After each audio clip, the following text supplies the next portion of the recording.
Hello and welcome to Sammy on Stadia, the F2 Challenge Part 3. Now Parts 1 and 2 went up last week and it was a bit of a topsy-turvy week for me. Round 1 I got beaten out in lap 2 by Jordan King, and then in round 2 I managed to get into the top 10 and score some points. As you can see here, we're in 12th place in the championship with Jack Aitken. We're tied with Mick Schumacher.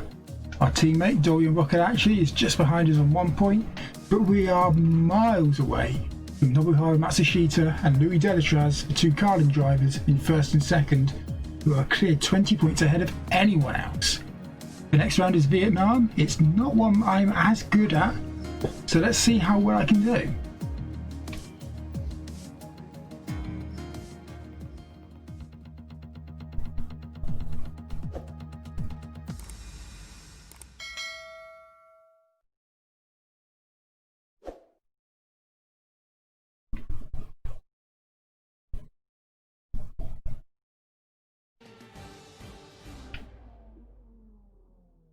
Of course, this is random qualifying, so let's see what the grid takes.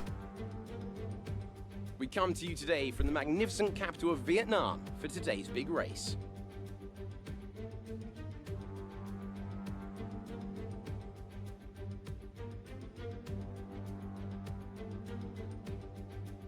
It's a circuit that combines the bespoke design of a traditional racetrack with the tight, close barriers of a street circuit that our drivers race today. 23 corners and a total distance of 3.4 miles. Watch out in particular for overtakes into the braking zone at turn 11. As we await the start of another hugely anticipated Formula 2 race, I'm joined again by Davide Valsecchi. Davide, as a former GP2 champion, can we get some insight to what is running through these young drivers' heads as they sit out on the grid? Ciao Alex, it's a pleasure to be here. There are nervy moments, there is no doubts about that. Mental strength is the key to remain calm and focusing on the upcoming race. Formula 2 is so competitive and all of these drivers knows that they are going to be pushing each other all of the way. In this sport, you have to be able to control your nerves. As we're now moments away from the off, let's take a look at the grid order in which they'll start today's race. Good job yesterday from Louis Delatraz. The Swiss driver starts from pole position, and Luca Giotto completes the front row. Looking down the rest of the grid, we have Joe, Latifi, Nobuharu Matsushita, and Galeo, Schumacher, Mazepin, De Vries, Juan Manuel Correa, Ilott, Tete Camara, Dorian Boccolacci, and Aitken, Hubert, Calderon, Raghunathan, and Jordan King. Boschon and Giuliano Alesi starts from the back of the grid. And with preparations almost complete, let's head down to the track. The game's put me in 14th place. It's not a bad position. I think that's the best qualifying it's given me so far. Of course, it's setting a grid at random, although I do think that the Carlin guys are often starting near the top. Maybe that'll work its way out in the averages later on and we'll get our turn at the top of the grid. I'm just going into the car setup. I'm not as confident on the Vietnam circuit, so I'm going to go for increased downforce. That's preset 2. I'll select that. And I believe that's all we've got, so let's get on with it.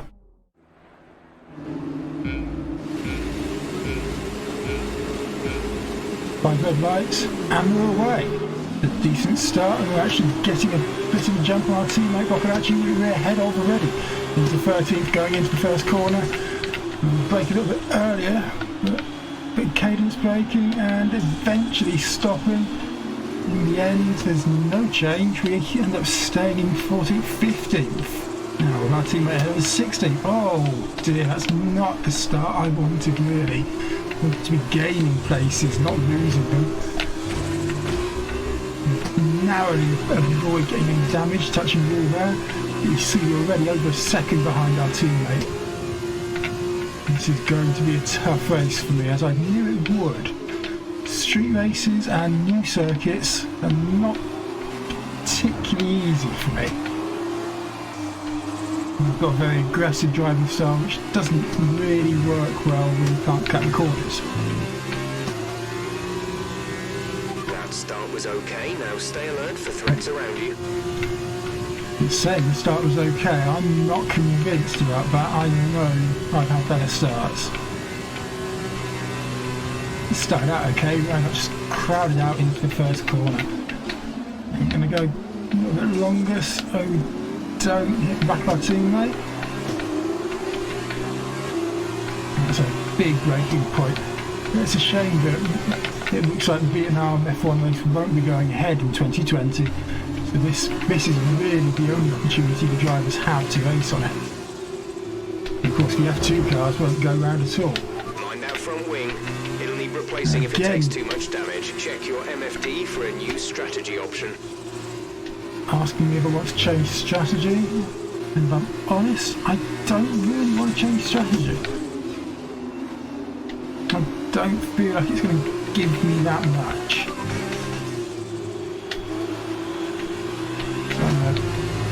Copy that.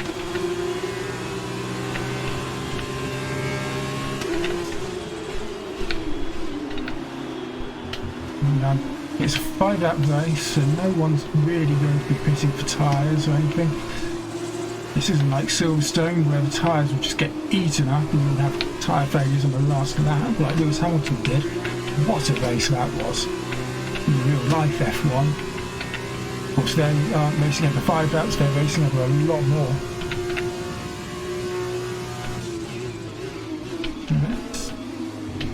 Let's see, we are of course down in 16th place now. And King, we've already had a bit of history with King already.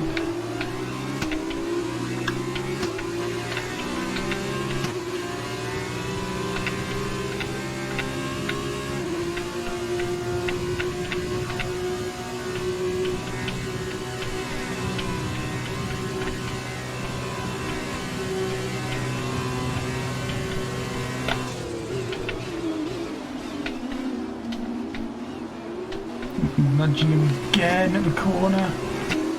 Am I able to get ahead of him at some point? It's the problem with street tracks. Very little time, very little opportunity to overtake anyone.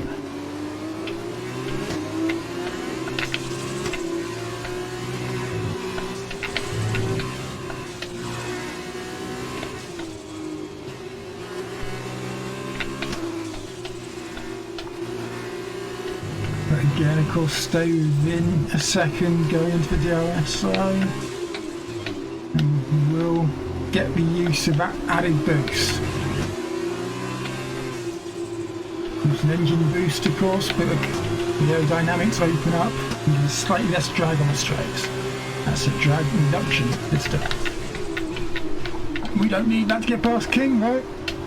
We've got past, we're going to leave him a bit of room and then cut him off as we go through the long turn too.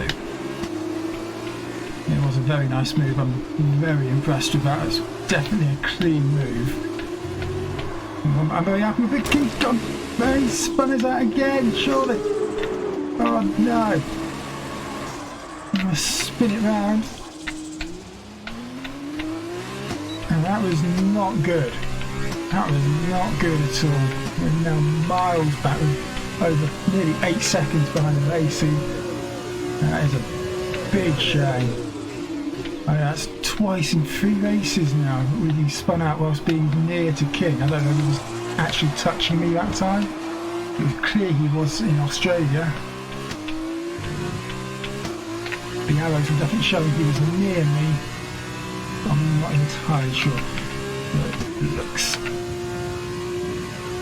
like it will be a very boring race now.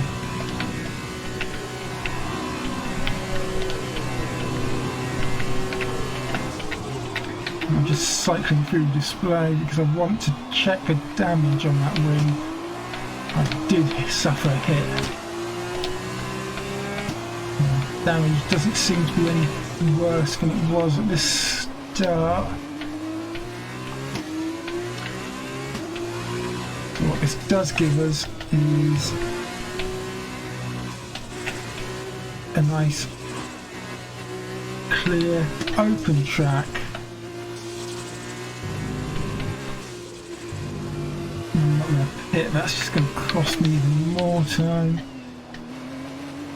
I want to see if I can get something back out of this race. Oh! Hit the wall and suffer a bit of damage on the other side of my wing.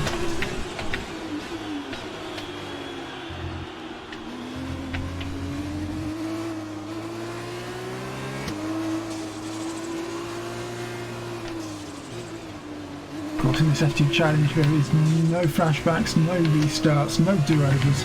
That's all I've got, and Are you okay? That was a big one. Just as I was saying you're okay, that. please. That's the danger of me doing this, of course. And on a street circuit, you never really know.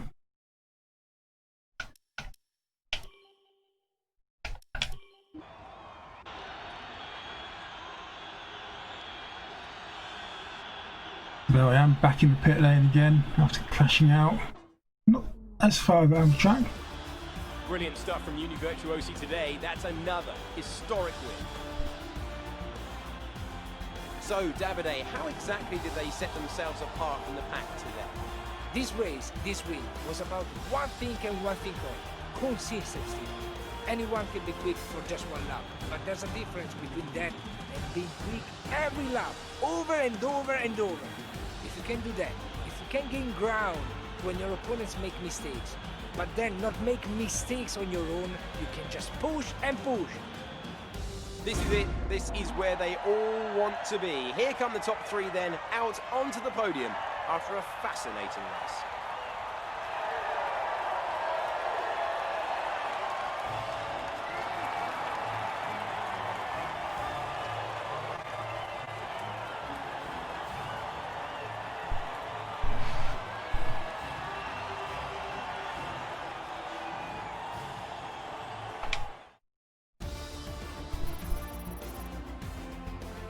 And now, Davide Valsecchi, let me ask you, who is your driver of the day? I'm going for someone who really punched above their weight today.